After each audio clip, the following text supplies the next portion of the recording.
Bonjour, vous écoutez le podcast de Virage. On vous donne des pistes pour aller de l'avant et ça se fait parfois à contre-courant. Si face à un problème, quel qu'il soit, vous vous êtes déjà dit « j'ai tout essayé, rien ne va, je ne sais plus quoi faire », alors vous êtes au bon endroit. Je suis Marina Blanchard, psychologue, formatrice et fondatrice de Virage.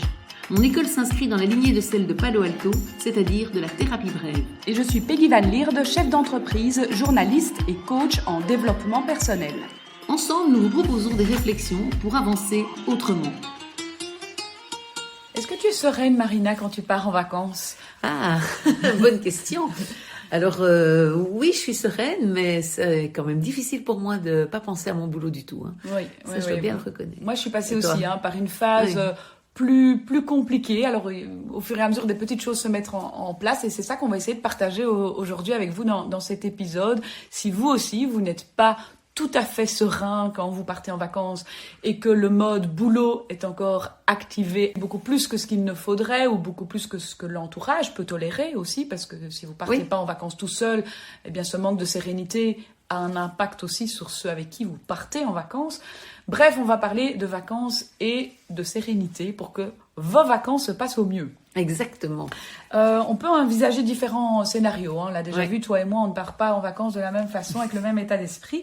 Et on pense peut-être d'abord à ces personnes qui ne sont pas sereines en vacances et qui ont tout le temps besoin de savoir ce qui se passe au boulot. Donc cette nécessité de s'informer, d'aller checker ses mails, d'appeler, peut-être via un chat ou un accès au bureau, voir comment ça se passe et donc ne décroche pas parce qu'il y a besoin de savoir ce qui se passe. Ces personnes-là, généralement, au départ, elles vont un peu lutter en se disant mes vacances sont mes vacances, je dois décrocher. Et en fait, en s'efforçant comme ça de décrocher, j'ai envie de dire presque plus il s'efforce de ne pas y penser, plus ces pensées viennent un peu à chaque moment d'inoccupation ou de moindre occupation, au moment du sommeil, etc. Et donc je pense que pour ces personnes-là, au lieu de se dire je dois décrocher, c'est peut-être important de se dire comment je peux rester accroché d'une manière qui me satisfait, qui me suffit, qui n'est pas envahissante non plus sur mes vacances pour profiter de mes vacances, mais plutôt que de s'obstiner ou de s'évertuer à ne plus avoir de nouvelles et donc de devoir vivre avec ce truc de qu'est-ce qui se passe, je sais pas, plutôt se dire je vais m'informer, mais d'une manière construite, décidée, cadrée et sous contrôle quelque part, donc de reprendre une forme de contrôle plutôt que d'être envahi. Oui, c'est ça, cadré. Oui, parce que le problème, c'est qu'évidemment, on le sait tous, maintenant les mails sont au bout du téléphone, donc ils sont terriblement faciles d'accès. Mais si on cadre les choses, on s'interdit un petit peu d'y penser en permanence. C'est ça, en se mettant des rendez-vous, par exemple, avec sa boîte mail, et se dire, alors après, le rendez-vous, il est très variable. Enfin, ça, c'est vraiment à vous de voir. Alors, ça peut être aussi un rendez-vous téléphonique aussi, avec une personne responsable, un bras droit ou quelque chose comme ça, ou un collègue, et se dire, soit ça peut être, je regarderai tous les jours mes mails à telle heure, comme ça, je vois ce qui se passe. Ça peut être tous les 2 jours, ça peut être une fois par semaine. Ça, c'est vraiment en fonction, évidemment, de chacun et de comment on est envahi.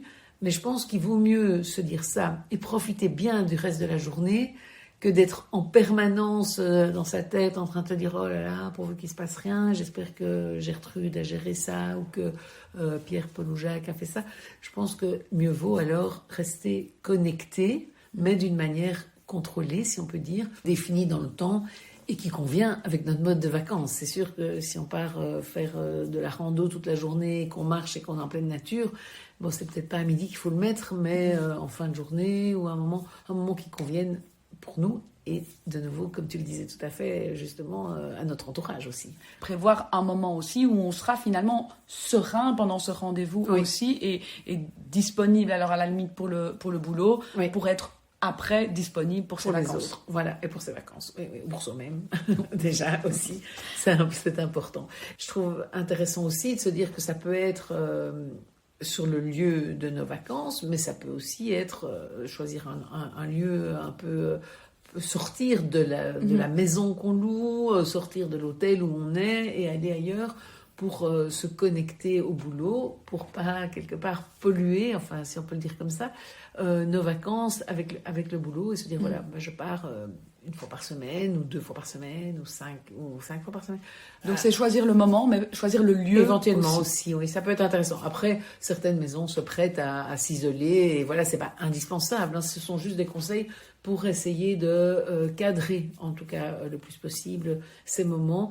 Mais donc, ce qui est important à retenir, c'est de se dire, il faut pas à tout prix couper, parce que, alors évidemment que c'est mieux de couper, parce que ça fait des vacances. Mais sauf que pour certaines personnes, couper, c'est pas mieux du tout parce que ça met du stress. Et en fait, si ça met plus de stress, on perd le bénéfice de couper. Donc, il vaut mieux alors rester connecté partiellement.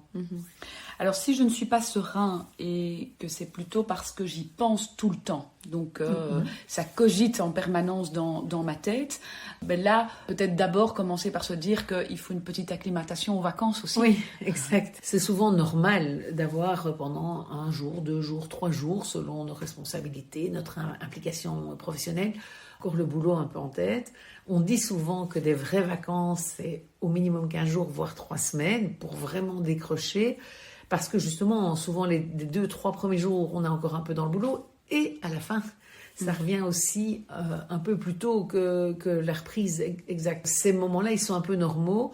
Et je pense que c'est important de se dire aussi, de se donner ces 3 jours-là pour voir si le boulot reste encore présent après. Parce que peut-être que ce ne sera pas le cas. Donc peut-être que même avant de mettre en place des rendez-vous, comme on disait, d'abord laisser le temps aussi à notre cerveau, à notre corps, à notre cœur parfois, puisque on peut aimer son boulot vraiment, et de switcher de mode. Et donc vraiment ne peut-être pas se dire « Ah là là, je reste envahi » tant qu'on n'a pas passé, j'ai envie de dire, ce cap de 2-3 jours.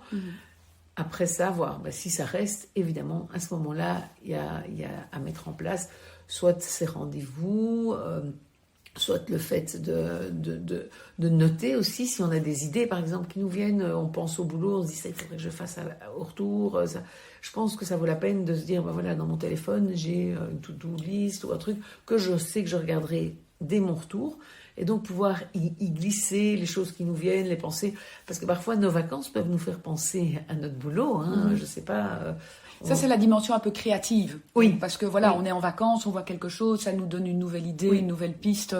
Et donc là, effectivement, la to-do list peut aider, ou en tout cas lister ces choses-là peut aider, parce que comme ça dégage à ce moment-là, ça permet de se dire, en fait, je garde cette bonne idée pour plus tard. Exact. Après, les pensées sont pas toujours créatives, elles peuvent parfois être un peu anxiogènes et repenser à telle chose, à je sais pas, à tel dossier, tel chantier qui ne s'est pas passé comme on le voulait, et on se refait le scénario. Et là, on est plutôt dans des pensées un peu anxiogènes, qui n'amènent pas la sérénité. C'est ça. Alors là, c'est vrai qu'il y a plusieurs possibilités.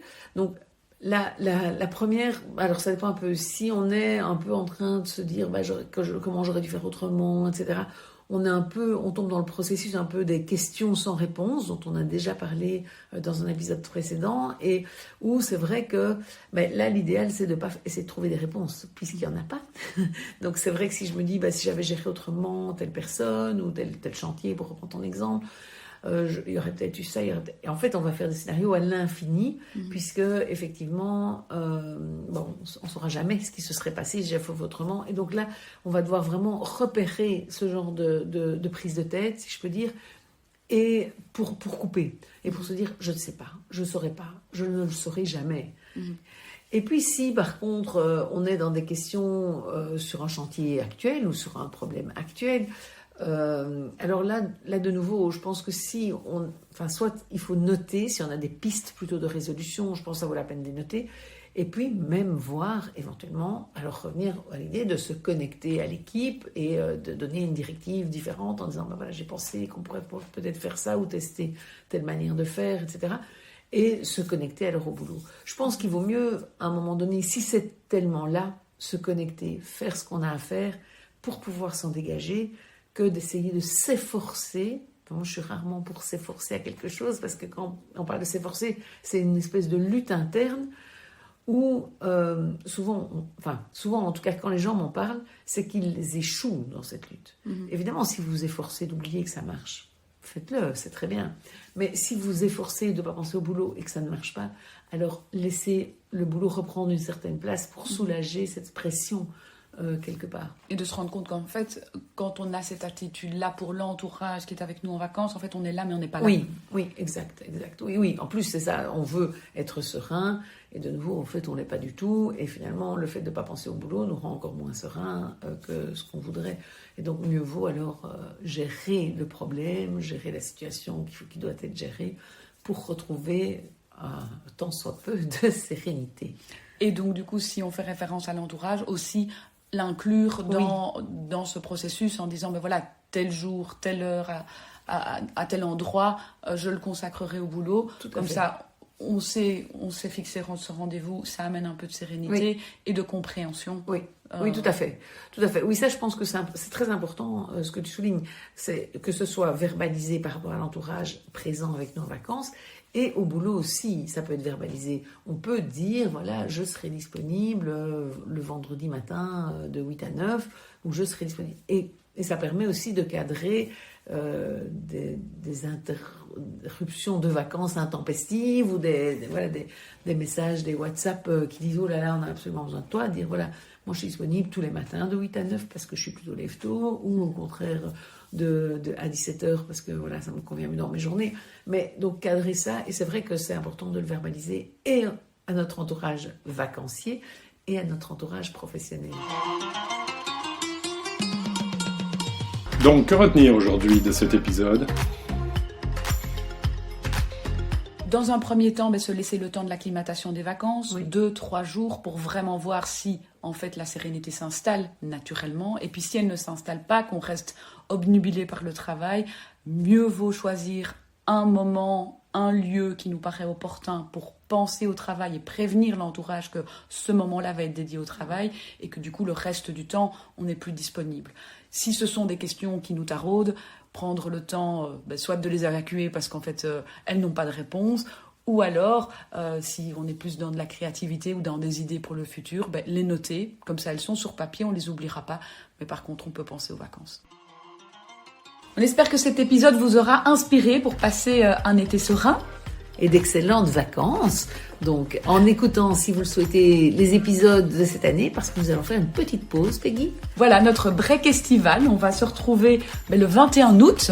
Super. Et d'ici là, effectivement, comme tu le dis, il y a plein d'épisodes à réécouter. On vous souhaite en tout cas un très très bel été. Plein de soleil et plein de détente. Bonnes vacances, Marina. Bonnes vacances, Peggy.